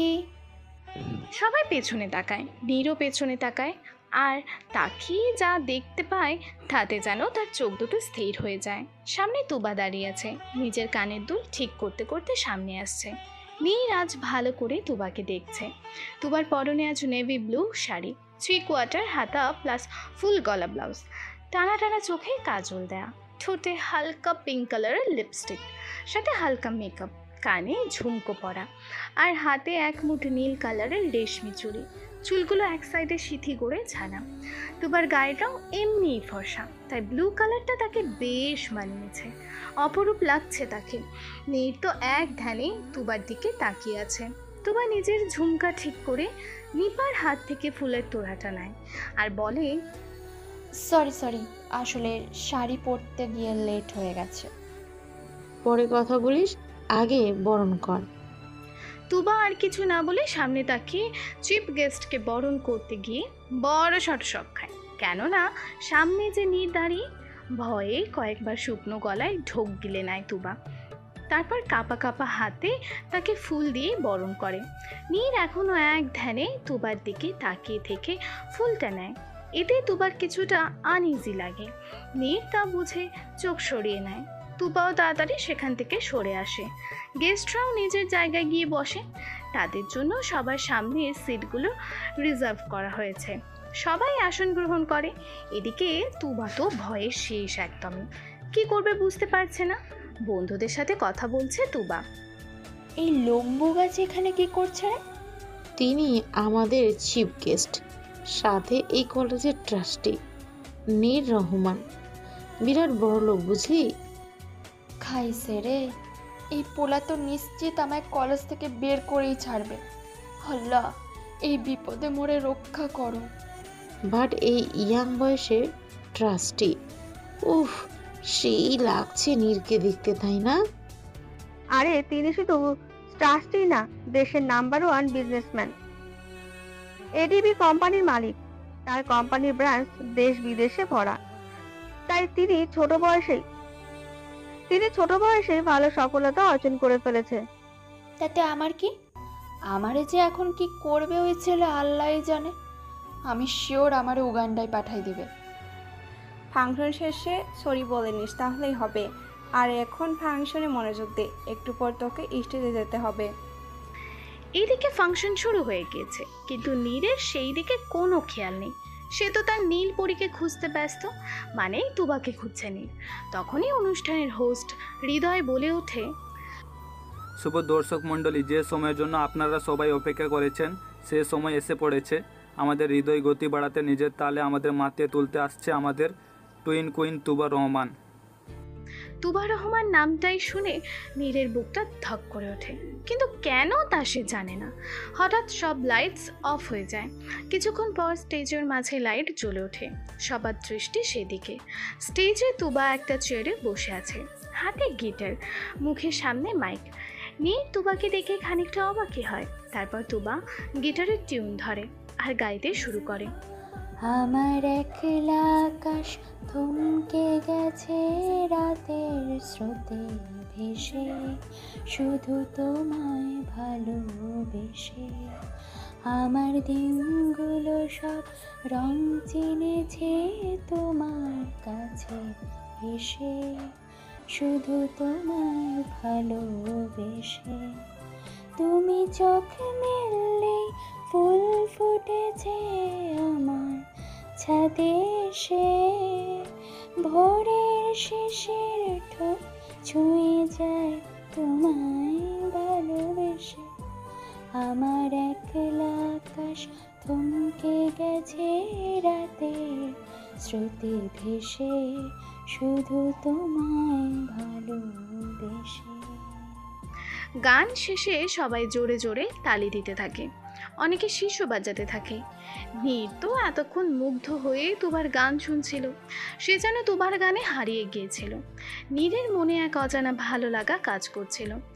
কোনো এক অনুভূতি তার মধ্যে উঁকু দিচ্ছিল, কিন্তু তার যে এই অনুভূতির নাম জানা নেই।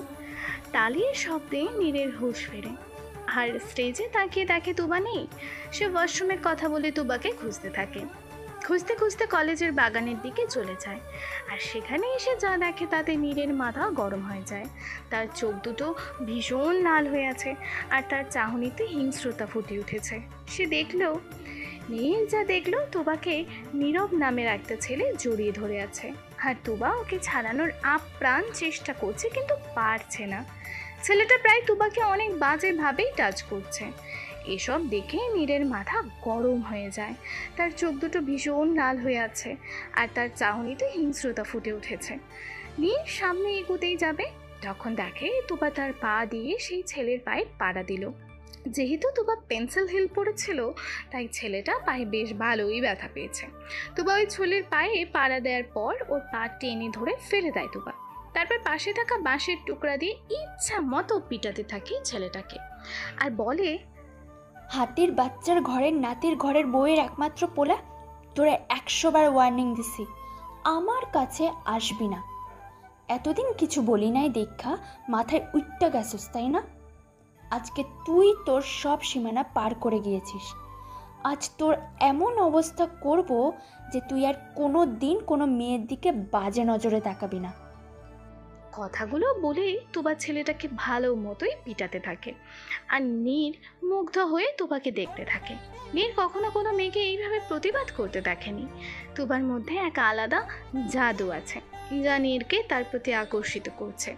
তুবা ওই ছেলেকে পিটিয়ে চলে যেতে থাকে। তখন নীর লুকিয়ে যায়, আর তুবা তো রাওকে ফুঁসতে ফুঁসতে চলে যায় সেখান থেকে। কোনো দিক না তাকিয়ে সে চলে যায়। নীর কাকে যেন ফোন করলো।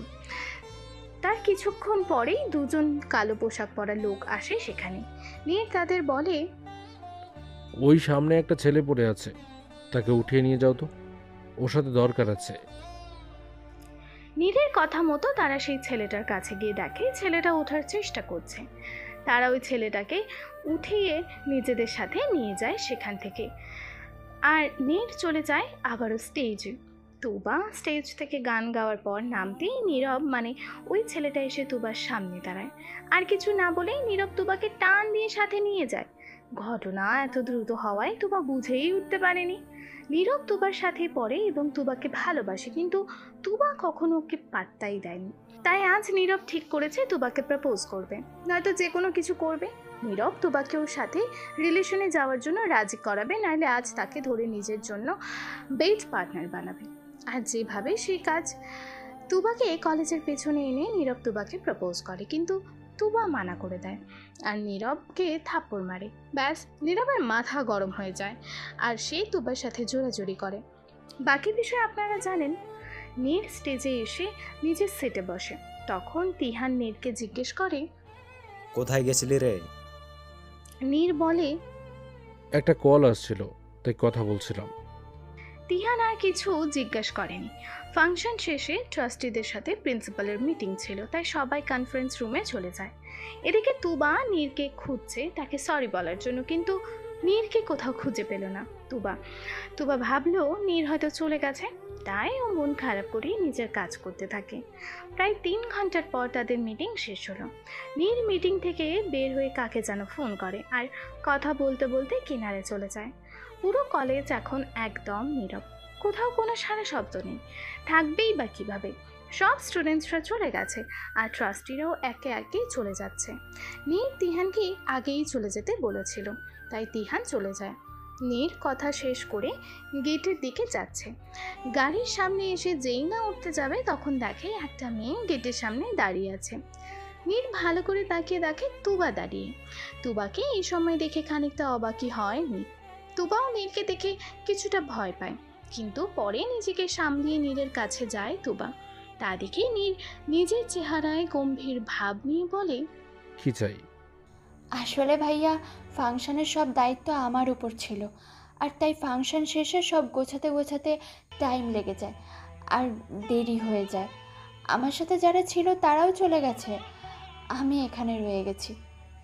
কোথাও কোনো রিক্সা বা অটো নেই যে চলে যেতে পারবো। তো তাতে আমি কি করব? যদি আমাকে হোস্টেলে ড্রপ করে দিতেন প্লিজ, মানা কইরেন না, প্লিজ প্লিজ। আমি একা একটা মেয়ে এইভাবে এত রাতে রাস্তায় কিভাবে যাব? তার উপর ওই পাশে কয়েকটা বখাটে ছেলেও আছে। প্লিজ ভাইয়া, আমায় নামিয়ে দিন না, please please please please please please please. একদম কাঁদো কাঁদো ভাব নিয়ে